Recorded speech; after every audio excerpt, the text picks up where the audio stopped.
హెచ్చరిక, దైవజనుని హెచ్చరిక. దేవుడు నీలో ఉంచిన తలాంతు, వరము, ఒక ప్రత్యేకత. ఎలా తెలుసుకోవాలి నాలో ఏదైనా ప్రత్యేకత ఉందని? నీవు ఏది ఎక్కువగా ఇష్టపడి చేస్తుంటావో, ఏ పని చేస్తావో ఆ పనిలో దేవుడు నీకు ఒక వరం ఇచ్చి ఉంటాడు. ఏంటండి? మాట్లాడటం ఒక వరం, పాటలు పాడటం ఒక వరం, వంట చేయటం ఒక వరం, వండిన దాన్ని వడ్డించటం. ఇంకో కొంతమందికి వంట చేయటం వచ్చు, వడ్డించటం రాదు. మొత్తం గిన్నెలు తెచ్చి మీద పెట్టేస్తారు. కొంతమందికి వడ్డిస్తారు బాగా, కానీ వంట చేయటం రాదు, ఎవరో వడ్డించిన దాన్ని పెడతారు. దేవుడు ఇలాగా వివిధమైన తలాంతులు విధులకు ఇచ్చారు. అందరం కలిసి దేవుని నామాన్ని మహిమపరచాలని. ఒక పెయింటింగ్ చేయటం కానీ, ఒక రాయటం కానీ, ఒక పలకరించటం కానీ, ఒక ప్రత్యేకత నీలో ఉంది.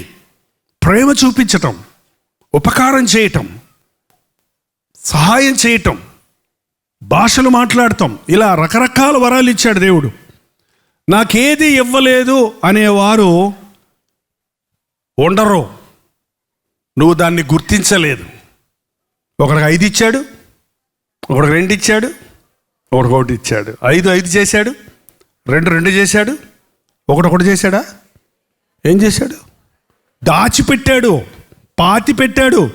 ఈ రోజున చాలామంది దేవుడిచ్చిన వాటిని పాతి పెట్టుకొని నాకేమీ ఇవ్వలేదు, వాళ్ళు చూడు 10 ఇచ్చాడు, వీళ్ళకు చూడు 2 ఇచ్చాడు, వాళ్ళు బాగున్నారు, వీళ్ళు బాగున్నారు అని కుమిలిపోతూ ఉన్నారే, కానీ నాలో ఏముంది అన్నది గుర్తించటం లేదు. దావీదు తన అన్నలతో పోల్చుకొని కుమిలిపోలేదు, కానీ దేవుడు నన్నెందుకు సృష్టించాడు? దేవా, నీ తలంపులు లెక్కించదని అనుకుంటున్నా, అవి ఇసుక రేణువుల కంటే ఎక్కువైనవి అని చక్రవర్తియే కాదు, కాపరిగా ఉన్నప్పుడే, గొర్రెలు కాచుకుంటున్నప్పుడే నా పట్ల దేవునికి చాలా గొప్ప తలంపులు ఉన్నాయి. మీకు తెలుసా మీ పట్ల దేవునికి గొప్ప తలంపులు ఉన్నాయని? నాకేమన్నాయి లేండి, ఏదో పుట్టాను, బతుకుతున్నాను, చేస్తాను, అయిపోయింది, అంతేనా? అందుక మనల్ని పుట్టించాడు దేవుడు. గొప్ప సంకల్పం ఉంది ఆయనకి.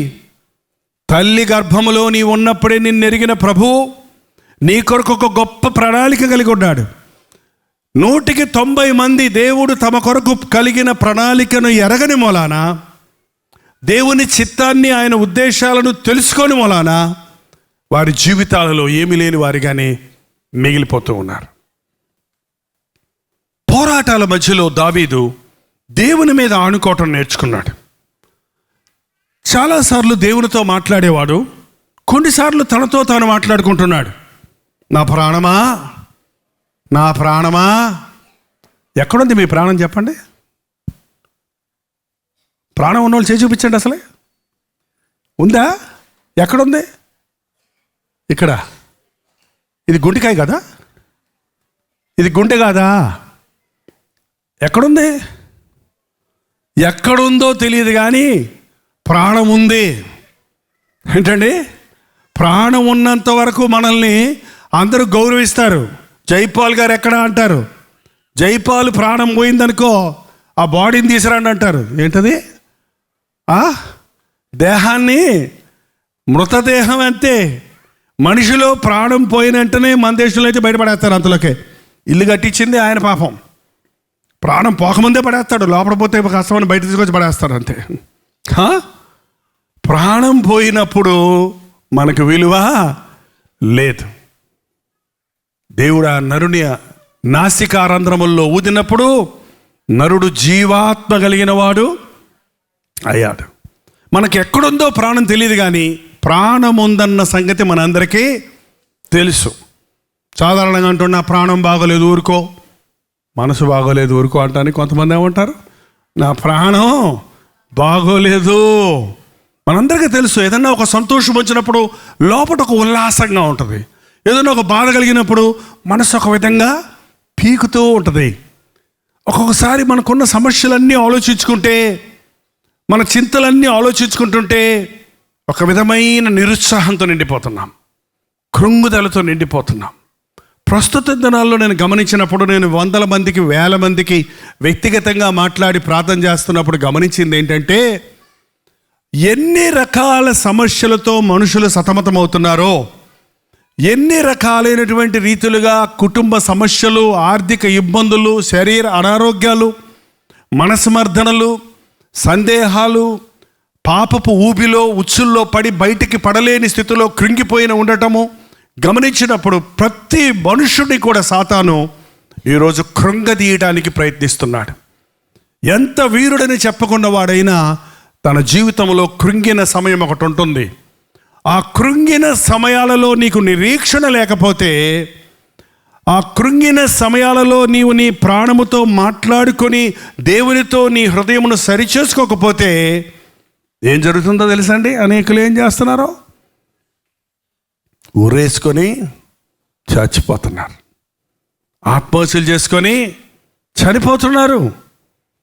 ఆ తట్టుకోలేని బాధతో, వేదనతో, నిరీక్షణ లేని వారిగా కుమిలిపోతూ ఉన్నారు.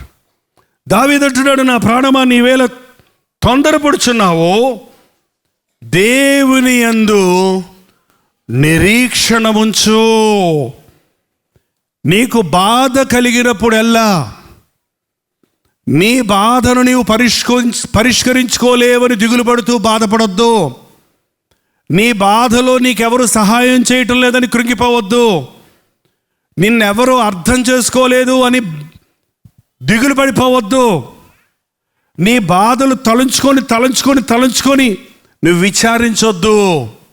నీ మనసుతో చెప్పు, ప్రాణమా నీ దేవుని యందు. ఎవరు నీ దేవుడు? చెప్పండి, ఎవరు నీ దేవుడు? ఇప్పుడు ఎవరండి? ఎవరు నీ దేవుడు? యేసు ప్రభువునందు నిరీక్షణ ఉంచు. ప్రార్థన. పరిశుద్ధుడా, ప్రేమగల తండ్రి, ఒక్కసారి నీ బిడ్డలను చూడు నాయన. కృంగిన వారిని చూడయ్యా, నలిగిన వారిని చూడయ్యా, శోధనల గుండా వెళ్ళుచున్న వారిని చూడయ్యా, జీవితంలో విరక్తి చెందిన వారిని చూడయ్యా, తట్టుకోలేని బాధలు అనుభవిస్తున్న వారిని చూడయ్యా, ఆర్థిక ఇబ్బందుల్లో ఉన్న వారిని చూడయ్యా, శరీర రుగ్మతలతో బాధపడుతున్న వారిని చూడయ్యా, నమ్మిన వారు మోసగించారే అని కృంగిన వారిని చూడయ్యా. దేవా, ఈ లోకంలో నిరీక్షణ లేదే అని జీవితంలో విసిగిపోయిన వారిని చూచి ఆదరించు నాయన, చూచి కౌగిలించుకో తండ్రి, చూచి బలపరచుము నాయన, చూచి లేవనెత్తుము నాయన. నేను నీకు తోడై ఉంటాను, నేను నీతో ఉంటాను అన్న అభయాన్ని మాకు దయచేయము. నిన్ను మహిమపరచుటకు మా ఒక్కొక్కరికి నీ సహాయము చేయమని యేసు క్రీస్తు నామములో అడుగుచున్నాము తండ్రి. మన తండ్రి అయిన దేవుని యొక్క ప్రేమయు, కుమారుడైన క్రీస్తు యొక్క కృపయు, ఆదరణకర్త అయిన పరిశుద్ధాత్మ యొక్క సహవాసమును కూడి వచ్చిన మనందరికీ ఇప్పుడును సదాకాలమును తోడై ఉండను గాక. ఆమేన్, ఆమేన్, ఆమేన్.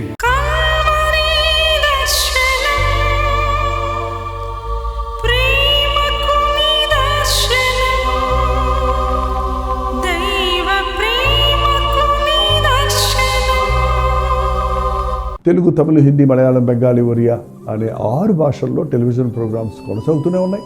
భారభరితమైన పరిచయంలో మీరు సహకరించాలని ఆశిస్తే, ప్రభువు మిమ్మల్ని ప్రేరేపిస్తే మీ విరాళాలు, కానుకలు డాక్టర్ జై పాల్ ఫౌండేషన్స్ అనే ట్రస్ట్ నెంబర్కి మీరు పంపించవచ్చు. అవి నేరుగా టీవీ ఛానల్స్కి వెళ్తాయి. అందులో ఏది నేను మా సొంత ఖర్చుల కొరకు ముట్టుకోవటం లేదు, వేరే పరిచయ కొరకు ముట్టుకోవటం లేదు. టెలివిజన్ పరిచయలో ఇంకా సువార్త వెళ్ళని వారికి అది అందించాలని ఆశతో ఒక 20 సంవత్సరాలుగా కొనసాగుతున్న పరిచయం కొరకు ప్రార్థించండి, మీ సహకారాన్ని అందించండి.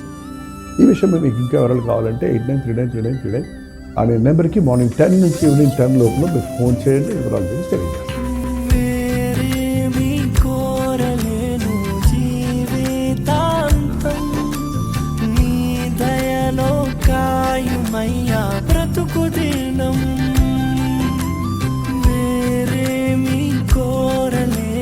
జీవితాంతం నీ దయలో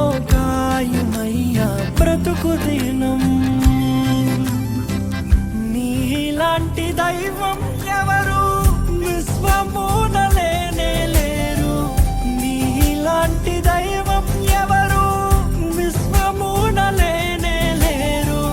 పరమ తండ్రి నీకే వందనా, నీదు బిడ్డగానే సాగేదా. యేసునాథ నీకే వందనా, జీవితాంతం నీకై బ్రతికేదా.